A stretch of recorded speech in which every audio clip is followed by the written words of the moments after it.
Hello बच्चों, स्वागत है सभी का नवोदय ट्यूशन 2.0 में। तो आज की हमारी हिंदी की तीसरी क्लास है और जिसमें हम देखेंगे सर्वनाम। सर्वनाम बोलते हैं प्रोनाउन को, यानी प्रोनाउन के बारे में देखेंगे कि प्रोनाउन किसे कहते हैं और कुछ हम क्या करेंगे, विलोम शब्द करेंगे। तो जितने बच्चे नवोदय सैनिक स्कूल की तैयारी करना चाहते हैं तो आप सभी इस चैनल से बिल्कुल फ्री में तैयारी कर सकते हैं। और क्योंकि नवोदय के अभी फॉर्म चल रहे हैं तो आप सभी बच्चे जो बच्चे 5th क्लास में पढ़ रहे हैं तो वो बच्चे नवोदय का फॉर्म जरूर भरना और नवोदय का पेपर देना, क्योंकि नवोदय में जाने का सभी बच्चों का सपना होता है। तो आप नवोदय का पेपर जरूर देना और नवोदय में अच्छे से पढ़ाई वहां पे करना। तो सबसे इसके बाद में मान लीजिए आज की तीसरी क्लास है, इसमें हम स्टार्ट कर रहे हैं सर्वनाम। सर्वनाम किसे कहते हैं पहले सबसे पहले उसको वो देखेंगे, उसके बाद में सर्वनाम कितने प्रकार के होते हैं और उनके बारे में एग्जाम्पल देखेंगे उनके, और लास्ट में करेंगे हम कुछ विलोम शब्द। तो आप वीडियो को लास्ट तक जरूर देखना, जिससे कि आपको पूरी वीडियो अच्छे से समझ में आएगी और आप अच्छे से फिर वो याद भी कर पाओगे। तो सबसे पहले देखेंगे सर्वनाम किसे कहते हैं। जो शब्द यानी कि जो शब्द संज्ञा के स्थान पर प्रयोग किए जाते हैं, यानी कि ऐसे शब्द जो संज्ञा यानी कि नाउन के स्थान पर प्रयोग किए जाते हैं उन्हें हम क्या कहते हैं, सर्वनाम कहलाते हैं। वो शब्द क्या कहलाते हैं, सर्वनाम कहलाते हैं।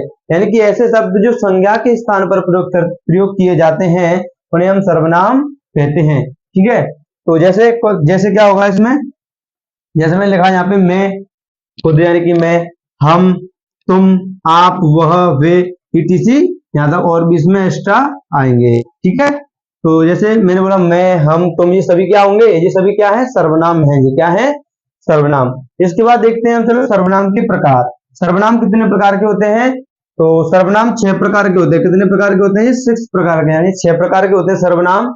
और सब हम 6 को देखेंगे और उनके एग्जाम्पल भी हम देखेंगे। सबसे पहला है हमारा पुरुषवाचक सर्वनाम।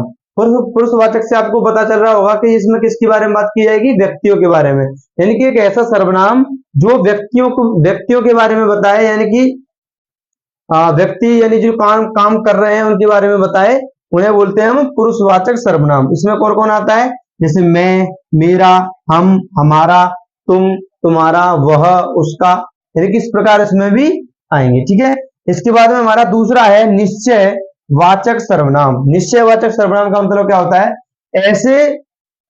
ऐसे शब्द जो व्यक्तियों को निश्चित करते हैं, यानी कि ऐसे व्यक्ति जिनको क्या करते हैं, बिल्कुल निश्चित कर दिया जाए।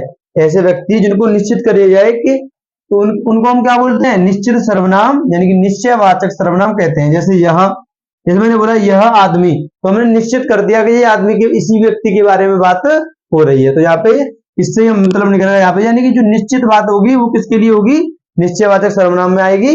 और जो इसके लिए एग्जाम्पल क्या हो जाएंगे, यह, वह, और इस प्रकार इसके एग्जाम्पल होंगे। इसके बाद हमारा तीसरा है अनिश्चय वाचक सर्वनाम। ये इसका बिल्कुल उल्टा है। ऐसे व्यक्ति जिनके बारे में हमें पता नहीं है, ऐसे व्यक्ति जिनके बारे में हमें पता नहीं है उन्हें बोलते हैं अनिश्चयवाचक सर्वनाम। इसके अंदर जैसे कोई, कुछ, किसी, इस प्रकार इसमें एग्जाम्पल आएंगे। तो वीडियो को हम ज्यादा बड़ा नहीं करेंगे, क्योंकि अगर ज्यादा वीडियो बड़ी होगी तो आपको अच्छे से फिर वीडियो को देखने में टाइम भी लगेगा। इसलिए मैं वीडियो को कम से कम यानी छोटे से छोटा बनाने की कोशिश करूंगा और आपको ज्यादा से ज्यादा कंटेंट कराने की कोशिश करूंगा, जिससे कि आप अच्छे से जो सिलेबस है आपका जल्दी से जल्दी हो जाए और आप रिवीजन भी फिर कर पाए।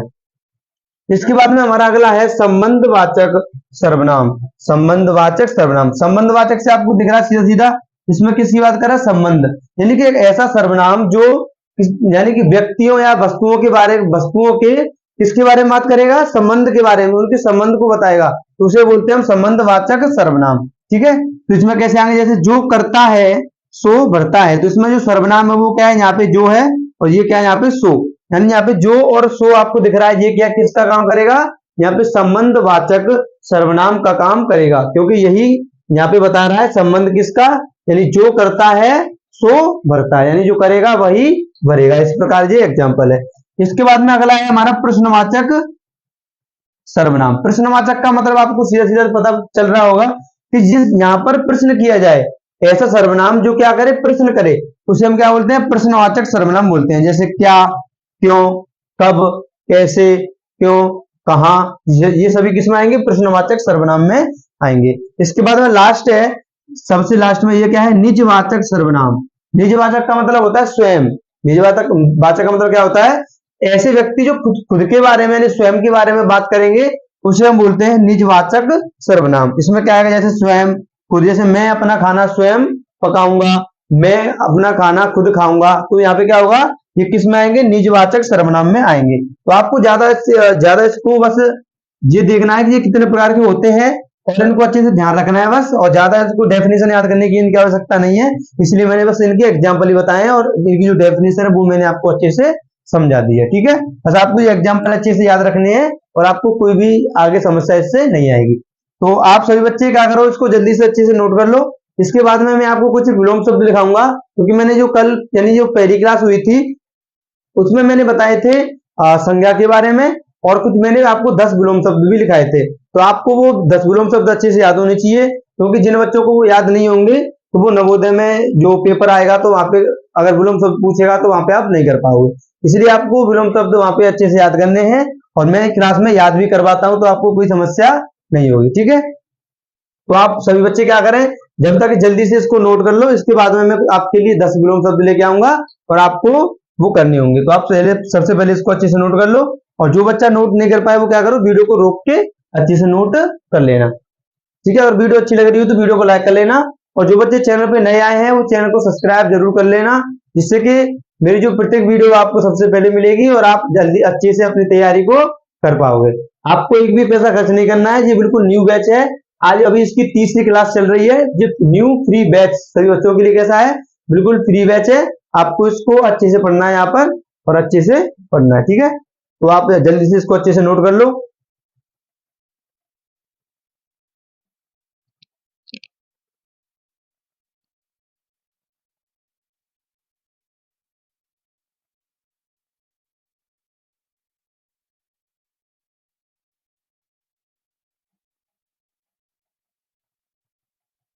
तो मुझे लगता है कि आप सभी बच्चों ने उनको अच्छे से नोट कर लिया होगा। इसके बाद देखेंगे हम कुछ विलोम शब्द। तो सबसे पहला विलोम शब्द हमारी क्लास का आज का अदोष। अदोष का होता है सदोष। अदोष का विलोम शब्द क्या होता है, सदोष। अदोष का मतलब होता है एक ऐसा व्यक्ति जिसने कोई दोष नहीं किया हो। एक ऐसा व्यक्ति जिसने कोई दोष नहीं किया हो, यानी कि उसकी कोई गलती ना हो, उस व्यक्ति को बोलते हैं हम अदोष। और इसका उल्टा क्या होगा, सदोष का मतलब होता है जिस व्यक्ति ने गलती की हो उसे हम क्या बोलते हैं, सदोष। ठीक है, तो मुझे लगता है कि आपको अच्छे समझ में आ गया होगा ये। फिर इसलिए मैं आपको यहाँ पे याद भी करवाता हूँ, जिससे कि आपको जब याद करेंगे आप तो आपको अच्छे से जल्दी से भी याद हो जाएंगे और आप भूलोगे भी नहीं। ठीक है, तो मैं चाहूँ तो आपको वैसे डायरेक्ट नॉर्मल लिखा दूंगा और आप लिख लेना, लेकिन आपको उससे क्या होगा, क्या अच्छे से याद नहीं होंगे, लेकिन इसीलिए मैं आपको क्या करता हूँ, यहाँ पे याद भी करवाता हूँ। इसके बाद दूसरा हमारा अविज्ञ। अविज्ञ होता है दूसरा क्या है, अविज्ञ। अविज्ञ का उल्टा क्या होगा, अनविज्ञ। यानी कि अविज्ञ व्यक्ति ऐसा होता है, यानी कि एक तरह से मान लो कि जो आज्ञा माने। अविज्ञ यानी कि एक ऐसा व्यक्ति जो आज्ञा मानता है उसे हम क्या बोलते हैं, अविज्ञ बोलते हैं। क्या बोलते हैं, आज्ञाकारी भी बोलते हैं उसको हम बोलते हैं। जैसे यहाँ पे बोले, चलो अविज्ञ बोल रहे हैं, क्या बोल रहे हैं, अविज्ञ। तो इसका उल्टा क्या होगा, अविज्ञ का। अविज्ञ का उल्टा होगा अनविज्ञ। क्या होगा, अविज्ञ का उल्टा अनविज्ञ, यानी कि जो बात न माने, इस प्रकार मान लो आप। ठीक है, अविज्ञ का उल्टा होगा अनविज्ञ। ठीक है, तो ये हो गया। इसके बाद में अपेक्षा।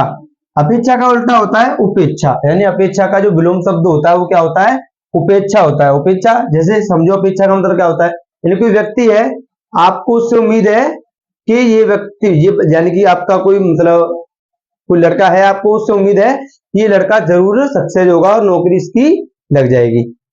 तो आपको क्या है, उससे एक अपेक्षा है, उसको आपको उससे क्या है, एक अपेक्षा है। और उपेक्षा का मतलब एक तरह से क्या होता है, घृणा।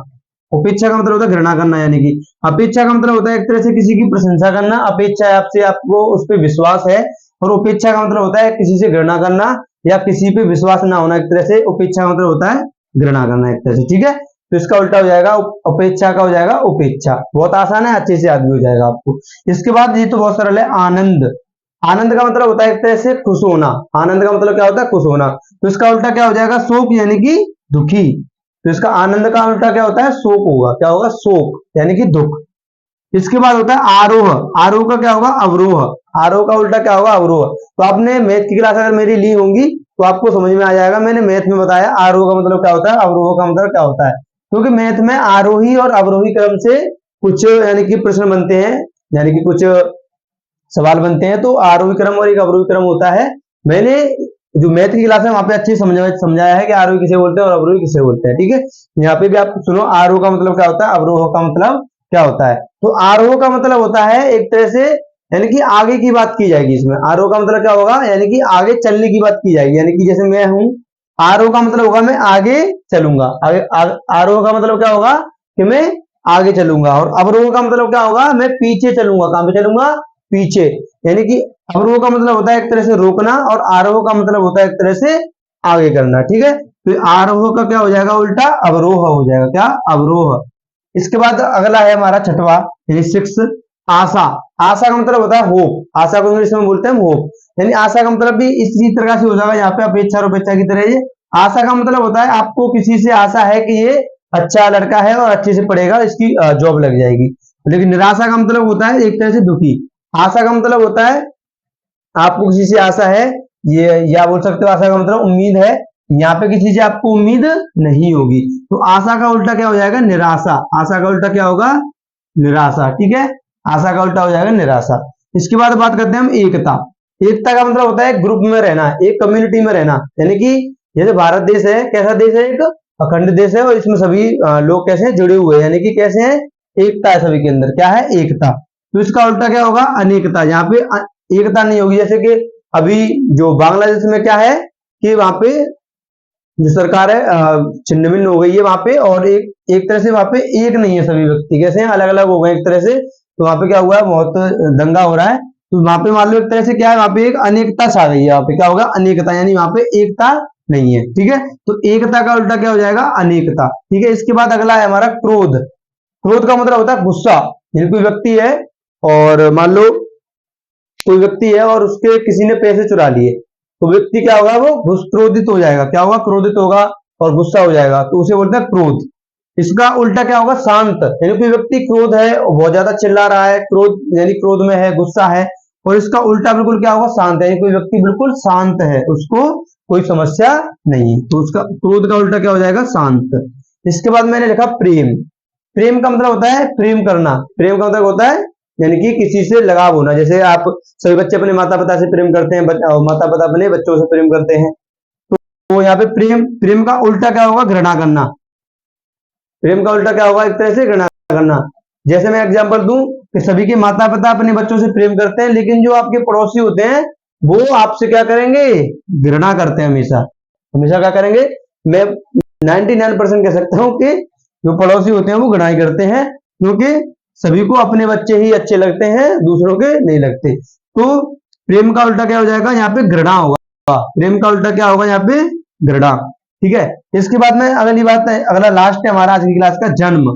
जन्म का मतलब होता है जैसे कोई बच्चा है, उसका जन्म हुआ, तो उसका उल्टा क्या होगा, जब वो मर जाएगा, यानी कि जब वो समाप्त हो जाएगा। तो जन्म का उल्टा होता है मृत्यु। किसी व्यक्ति का जन्म हुआ और वो बड़ा बूढ़ा होके क्या हो गया, उसकी मृत्यु हो गई, तो जन्म का उल्टा होता है मृत्यु। ठीक है, तो मुझे लगता है कि आपको अच्छे से समझ में आए होंगे। अगर आपको फिर भी कोई भी समझ में अगर नहीं आया हो, तो आप कमेंट करके मुझे पूछ सकते हैं, मैं आपको बता दूंगा। और आप वीडियो को ज्यादा से ज्यादा शेयर करो उन बच्चों के लिए जो बच्चे नवोदय सैनिक स्कूल की तैयारी करना चाहते हैं, और क्लास 1 से लेकर 10 तक पढ़ रहे हैं, तो वो बच्चे इस चैनल से बिल्कुल फ्री में तैयारी कर सकते हैं और अच्छे से पढ़ सकते हैं। अपना मैथ, हिंदी, साइंस और इंग्लिश और जो मानसिक योग्यता आता है नवोदय में, वो भी आपका बहुत अच्छा हो जाएगा अगर आप इस चैनल से बिल्कुल पढ़ोगे तो।